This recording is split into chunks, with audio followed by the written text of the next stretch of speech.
Hello everyone, this is Divya working as assistant professor in Triple Department at St. Peter's Engineering College. Today I want to discuss about solar photovoltaic in the course Wind Solar Hybrid Energy Systems. So, coming to the solar photovoltaic cell, it is an energy harvesting technology which converts the solar energy into useful electricity through a process called photovoltaic effect. So, there are several different types of photovoltaic cells which are very useful as the semiconductors to interact with incoming photons from the sun in order to generate an electrical current. Now we will see what are the different type of topologies in the photovoltaic cells. So coming to the photovoltaic generation, that means different types of topologies. So here the solar cells are divided into three main categories. Those are categorized into first generation, second generation, and third generation. When we see about the first generation photovoltaic cells, those are silicon wafer based technology. It is having very high cost and very efficient. And coming to the second generation, those are of amorphous silicon. That means cadmium, tellurium, etc. And this is very low cost and less efficient. And coming to the third generation, that is solar paint or biocells, solar paint and biocells. These are very less in cost and very efficient when compared to the first generation and second generation photovoltaic cells.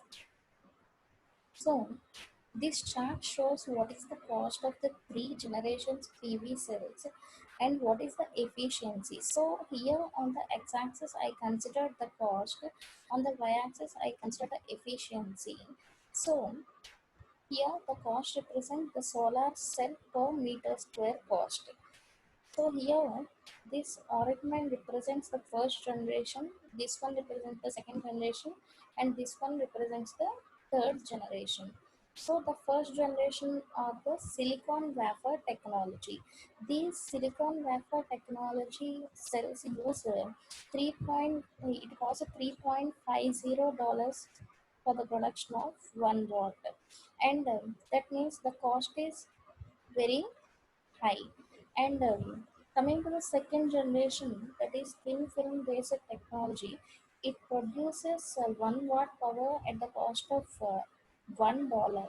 So here the cost is little much reduced, but coming to the third generation, that is advanced nanostructure technology, the cost is very much reduced, that is 0.20 per watt. When compared to the first generation and second generation, here the cost of manufacturing of the PV cell is very much reduced, and also in the same way the efficiency is increased. So it is more beneficial to use the third generation PV cells instead of using first and second generation PV cells. And next coming to the structure, this is the first generation PV cell structure, that is the silicon module, which can be look like this. And coming to the second generation PV cell, that is thin film module, that can look as a direct thin film only. Coming to the third generation, up to now there is no particular form of this one, that is still in research. So coming to the various types of silicon cells, those are monocrystalline silicon cell. That means silicon is grown into a single crystal ingot, and single crystal is in the form of cylindrical block. Wafer of silicon is cut and used for solar cell. So cell is of circular or pseudo square type. And coming to the polycrystalline silicon cell, it grown in a ribbon form, and there is a number of crystal surface, and chemical vapor deposition techniques are used in this polycrystalline silicon cell. And coming to the next one, that is amorphous silicon cell, there is no crystal property, and there is less energy photon wasted as heat, and multi-junction of the different band gap energy is also used in the amorphous silicon cell. These are the monocrystalline silicon cell. This is the pseudo vapor. Here there is no sharp edges. The edges are cutted like this, and this is the circular vapor. And coming to the square vapor, this one is the square vapor. This is a polycrystalline silicon cell. Patches in the structure.